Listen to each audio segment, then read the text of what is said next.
pouch, is it pulled down? It looks good. Looks No, from real the back. nice. From the back. Yeah, Looks okay. real good, Bobbie. It has a tendency to creep up.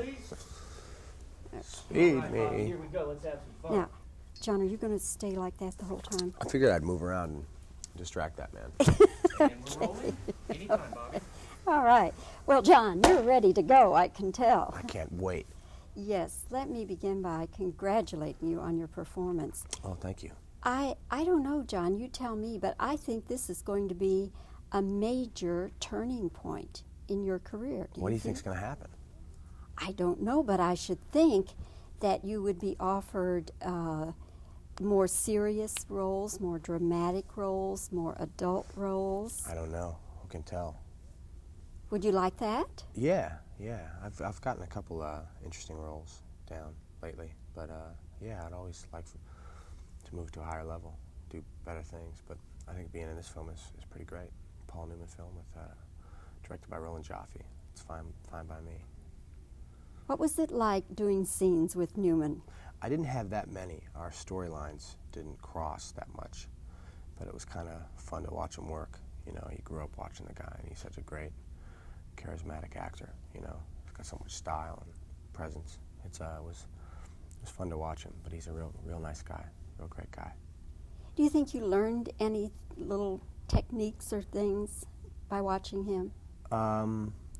Yeah, I think so, but it's, you know, you can't really imitate a good guy like that, otherwise you're just going to become a caricature of a cheap imitation of him. So you have to kind of work on your own individuality and own instincts as an actor. At least that's what I think. But it was certainly fun to watch him work.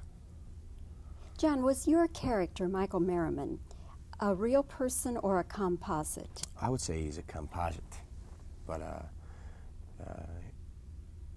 lot of the things that happened to the character happened to a real guy named Harry Slotkin. So he's a composite of a couple different people. Was the Slotkin man a victim of a radiation accident? Yep. And was he... He was doing they did kamikaze experiments to make sure that, well, in the film, to get the bomb ready to drop on Hiroshima and Nagasaki before Hirohito gave an unconditional surrender, which is pretty sick if you think about it. But they were doing they had to test the purity of the uranium. And to do so, they were actually, just, you know, as you see in the film, once you get a certain amount of weight, you get critical mass. So they took the two halves of this core, and they were getting it as close as they could to criticality with screwdrivers to test its purity, which is just insane. It's just utterly insane experiment.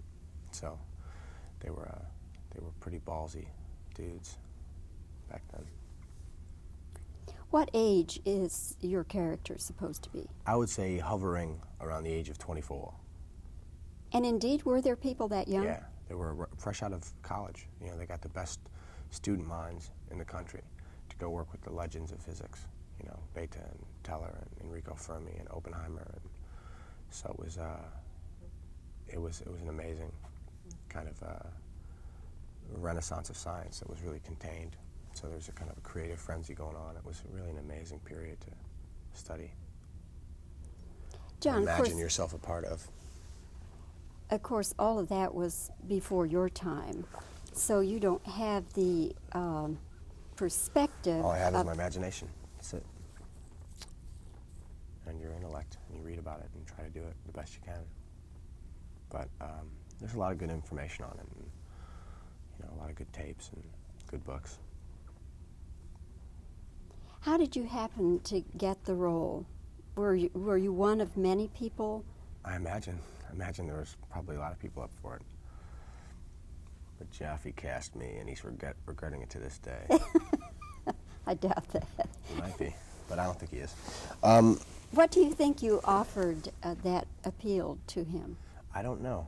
You'd have to ask him. I think, I don't know.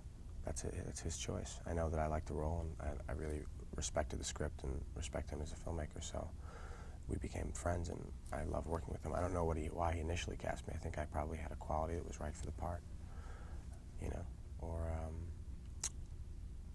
something like that.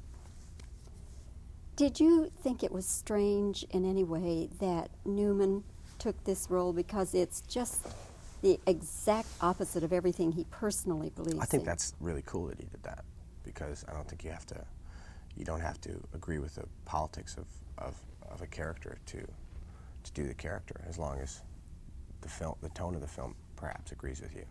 So I think I think that's great. You know, be born to always do things that represent yourself. You know, you can play against yourself in a film that has some ideas you believe in. So I thought that was great, because his politics are very different than Grove's, I think. I don't know for sure, but I thought that was really interesting. Did he, as far as you know, ever express any regrets about taking the role, or any, maybe not regrets, but did he have any apprehension about how he'd be accepted? You know, I don't know him that well, where I got into his personal life or what he felt about the role. I just knew him from working with him a little bit. But he seemed to be happy with it. I don't know, I haven't talked with him. Well, John, again, congratulations Thank you. on your performance. It's really an excellent performance. Thanks, I just saw it last night. Were you pleased? I don't know, I can't tell. It's strange to see it at first. You didn't see anything, though. I like the film. Yeah. When you look at yourself, you just kind of have to think about that for a while. Well, trust me, you're good. All right, thanks. Okay. Thank you, John. I enjoyed talking with you again. You too. Stop tape. Thank you very